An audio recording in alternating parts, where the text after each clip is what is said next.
In a world where games like Concord die in 8 days, how has a game from 1988 survived for 38 years? Today, we look at 10 games that refuse to die. Tibia. If you saw a screenshot of this game today, you'd probably think it was a forgotten project from the early 90s. It's a 2D, top-down, pixelated world that looks like it belongs on a floppy disk. But while modern blockbusters with billion-dollar budgets struggle to keep players for more than a month, Tibia has been running continuously for nearly 30 years, and it is more profitable now than it was in the 90s. So, why do people stay? It's because Tibia is one of the most hardcore experiences in gaming history. In most modern games, when you die, you lose a bit of health or restart at a checkpoint. In Tibia, if you die, you lose actual days or weeks of progress. You lose experience points, skill levels, and often the gear you spent months earning. This creates a high-stakes environment where every encounter feels real. It's created a community so dedicated that they've built a complex political system within the game. There are dominando guilds, groups of players who literally control entire servers, deciding who is allowed to hunt and who is hunted. The developers, Tipsoft, have never reset the servers. Every gold piece and every level earned in 1997 still exists today. It's not just a game, it's a 30-year-old digital society that simply refuses to turn off the lights. Anarchy Online, launched in 2001, this sci-fi MMO is famous for having one of the most disastrous launches in gaming history.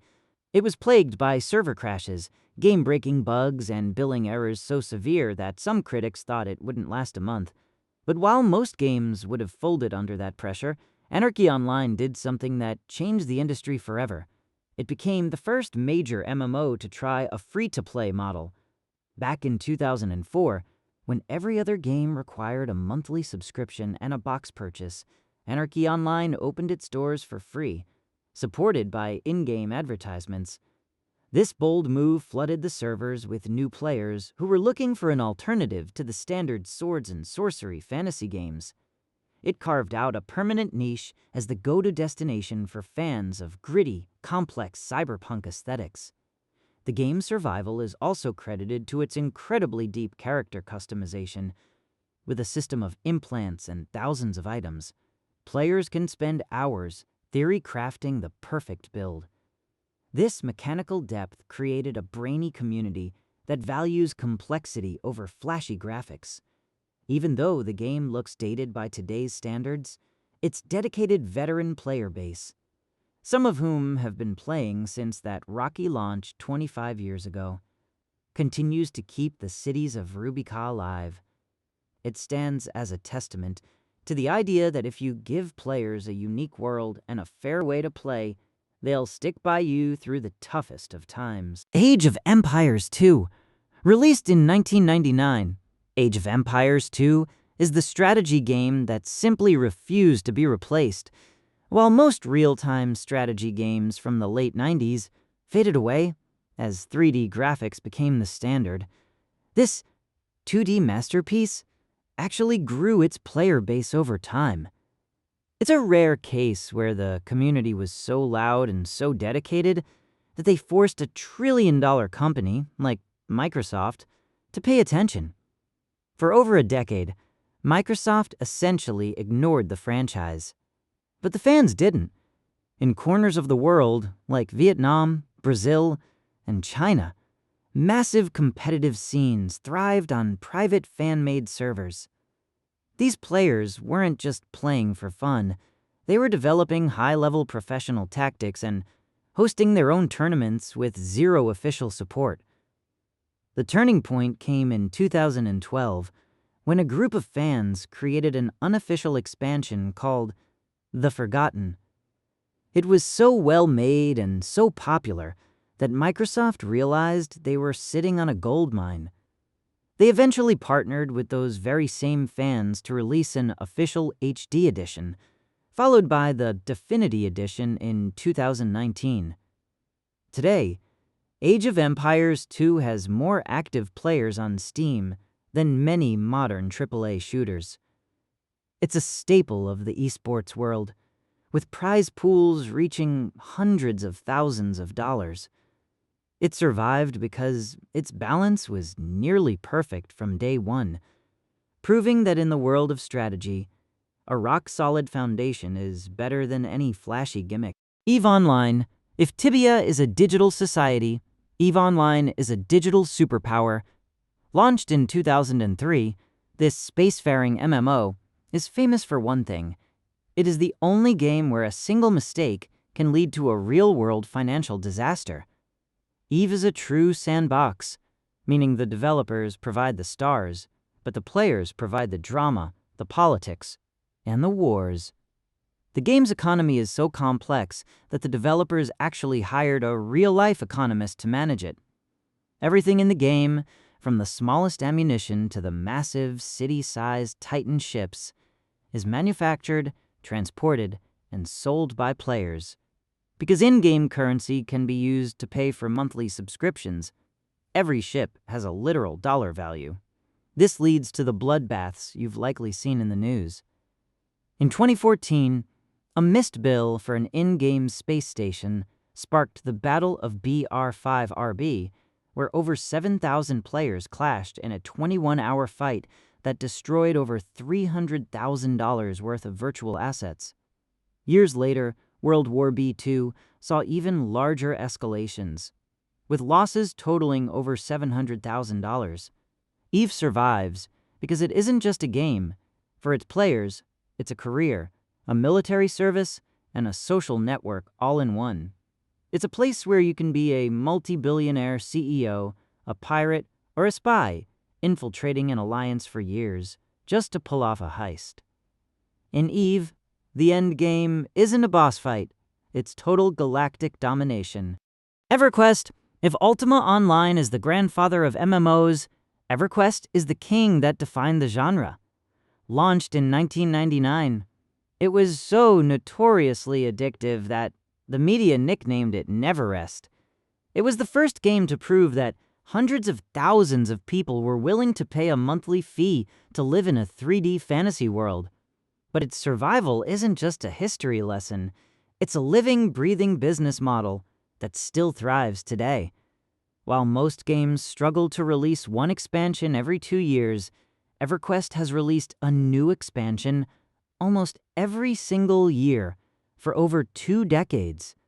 As of 2026, it has over 30 expansions. The developers discovered a secret. Their player base isn't looking for the next big thing. They are looking for their home. The genius move that saved Everquest from fading away was the progression server.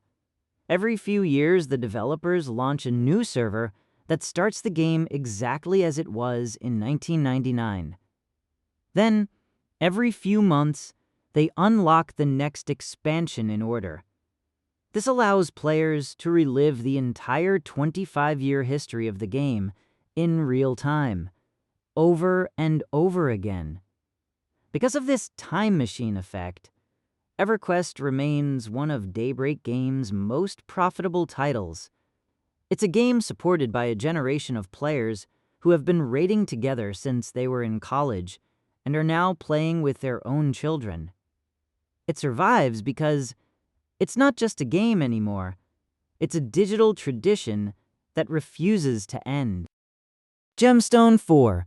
Imagine a game with a dedicated player base that has been paying a monthly subscription since 1988. But here's the twist. There are no graphics, no 3D models, no textures, and no animations. Gemstone is a texted-based MUD or multi-user dungeon, where the entire world is built through your imagination and the words on your screen. In an era of 4K resolution and ray tracing, you might wonder why anyone would spend $15 a month for what looks like a sophisticated chat room. The answer is depth, because the developers don't have to spend millions of dollars on 3D assets. They can focus entirely on mechanics, lore, and roleplay. The result is a game world so detailed that modern RPGs look shallow by comparison. In Gemstone, every action is described with the precision of a fantasy novel. Combat isn't just clicking a mouse. It's a tactical exchange of descriptions. The community is so tight-knit that many players have been role-playing the same characters for over 30 years. They've seen kingdoms rise and fall, and they've formed real-life friendships that started in a world made of sentences. The game survived the transition from early dial-up services like Genie and AOL to the modern internet without ever losing its soul. It proves that a great story and a strong community are more powerful than any graphics engine. As long as people still have an imagination, Gemstone Vive will continue to be a living, breathing world. Meridian 59, released in 1996. This game holds a special title in history. It was the first ever 3D massively multiplayer online game. Before World of Warcraft or even Everquest, Meridian 59 was showing players what it felt like to walk through a digital world in the first person. But its survival story isn't about corporate success. It's about a community that refused to let their world go dark. In 2000, the original developers, 3DO, decided the game wasn't profitable enough and officially shut down the servers. Usually, that's where the story ends. But the players loved the game's unique political system and intense player combat so much that they fought to bring it back. Two of the original developers actually formed a new company just to buy the rights and relaunch it. The most incredible part of the story happened in 2012.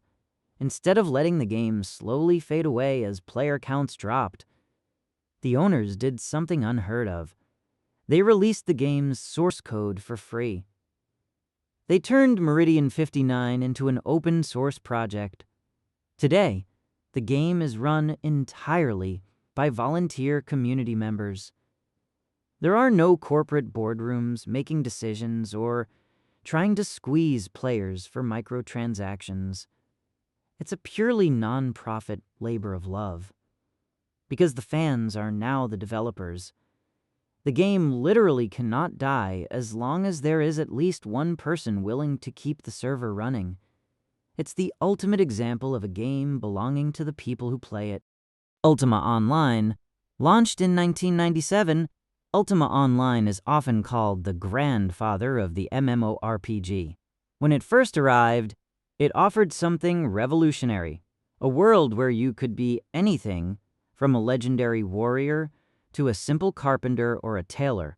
But its survival isn't just about nostalgia. It's about the fact that players literally own a piece of the world. Unlike modern games where your home is a menu or a private instance, housing in Ultima Online exists in the open world. If you own a castle on a specific plot of land, everyone who walks by sees it.